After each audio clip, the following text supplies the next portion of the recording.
দর্শক, এই মুহূর্তে যুক্ত রয়েছি শাহবাগ মোড় থেকে। দেখতে পাচ্ছেন এখানে কিন্তু আজ দ্বিতীয় দিনের মতো যে অবস্থান কর্মসূচি, আহ, আহ, জুলাই শহীদ পরিবার ও জুলাই যোদ্ধা তারা কিন্তু দ্বিতীয় দিনের মতো আজকের এই অবস্থান কর্মসূচি করছে। তারা কিন্তু গতকাল 31 জুলাই থেকে কিন্তু আজ অবধি কিন্তু টানা আহ, এই অবস্থান কর্মসূচিটি কিন্তু তারা করছে। আহ, যেমনটি জানতে পেরেছি তাদের যে জুলাই সনদ এবং জুলাই ঘোষণাপত্র সাংবিধানিকভাবে স্থায়ীকরণের দাবিতে কিন্তু তাদের এই কর্মসূচিটি, তারা কিন্তু আরো বলছিলেন যে যতক্ষণ পর্যন্ত না তাদের এই দাবিটি পূরণ না হচ্ছে, মেনে নেওয়া হচ্ছে, ততক্ষণ পর্যন্ত কিন্তু তারা তাদের এই অবস্থান কর্মসূচিটি কিন্তু মানে অব্যাহত রাখবে, এমনটি কিন্তু বলছিলেন। আমি যদি একটু একজনের সঙ্গে একটু কথা বলার চেষ্টা করি।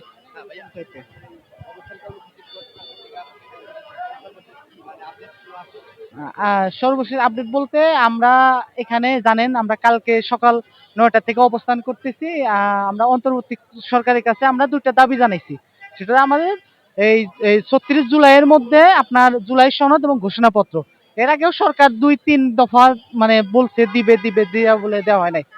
শেষ এই জুলাই মাসেই দিতে চাইছিল, জুলাই মাসটাও শেষ হয়ে গেছে, আগস্ট পড়ছে, অর্থাৎ 36 জুলাইয়ের মধ্যেই 5 আগস্ট শেষ দিন হয়তো হবে। আমরা সরকারের কাছে আশা করব যে 36 জুলাই যাবে না, তার আগেই দিয়ে দিবে। আমরা এখানে অবস্থান নেব। আমরা সরকারের কাছে এরকম সরকার চাইবে না যে আমরা আমাদের পরিবার নিয়ে এখানে বসে পড়ি, কারণ আমরা আমাদের জীবনের নিরাপত্তা চাই, সেফটি চাই। কারণ আপনারা জানেন আমরা যারা মিডিয়ায় ফোকাস পাইছি বা অনেকে ফোকাস পাইছে তাদের উপর কিন্তু এই যে আপনার ছাত্রলীগ, নিষিদ্ধ ছাত্রলীগ, যুবলীগ, ওরা এলাকা ভিত্তিক বা বিভিন্ন জায়গায় গুপ্তভাবে আছে, বিভিন্ন আমাদের আহত যোদ্ধা যারা আছে তাদের উপর কিন্তু তারা টার্গেট করে, আপনারা মিডিয়ার মাধ্যমেই দেখছি, টার্গেট করে তাদের উপর কিন্তু আক্রমণ করা হয়। কি কারণে করা হয়? আমাদেরকে ফেস টেনে বা আমরা আন্দোলন করছিলাম, আমরা কিন্তু কোনো রাজনীতির সাথে জড়িত না, আমরা সাধারণ আহত, আমরা সাধারণ আহত ছিলাম, আমরা সাধারণ ভাবে আন্দোলন করছি। আমরা কিন্তু কোনো কিছু রাষ্ট্রের কাছে দাবি করি নাই, চাই নাই রাষ্ট্রের কাছে আমরা কিছু চাই নাই। আমরা সম্মান চাইছি যে আমাদের জুলাই সনদ দেওয়া হোক, জুলাই ঘোষণাপত্র দেওয়া হোক, যেটা হচ্ছে আমাদের জন্য, আমরা যেখানে আমাদের নিরাপত্তা থাকবে, সেই কারণে আমরা এই দুটো দাবি জানাইছি। জি জি জি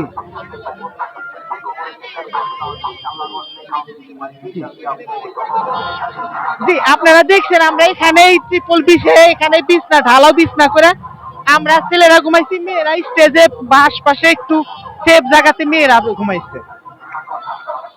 জি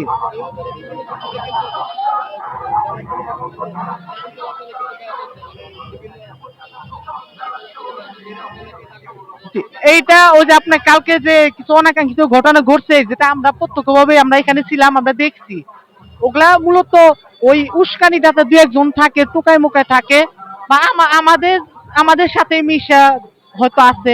তা আমাদের আলহামদুলিল্লাহ এখানে আমরা যারা আছি সবাই গেজেট বুকটা আমরা সবাইকে চেক করে করে রাখতেছি, সবাই চোখে চোখে রাখতেছি কে কিভাবে চলাফেরা করতেছে।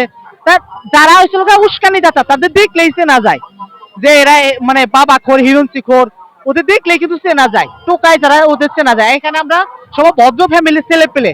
আর আপনি যেটা বললেন যান চলাচল, আমাদের স্বেচ্ছাসেবক টিম আছে, তারা আপনি দেখেন আশপাশে গাড়িগুলো ঠিকঠাক মতো চলতেছে, অ্যাম্বুলেন্স আসছে, তো আমরা চালাইতেছি। শুধু জাস্ট অল্প একটু জায়গার মধ্যে আমরা রয়েছি, আমরা কিন্তু কোনো গাড়ি আটকায় রাখি নাই, আপনি দেখতে পাচ্ছেন।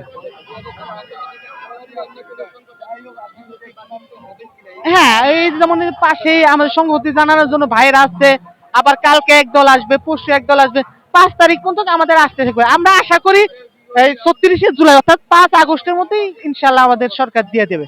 সরকারের কাছে আশা করবো সরকার যেন আমাদের আগে দেয়, আমরা যেন এই ভোগান্তি না পড়ে থাকে, আমরা যেন আগে বাসায় ফিরে যেতে পারি।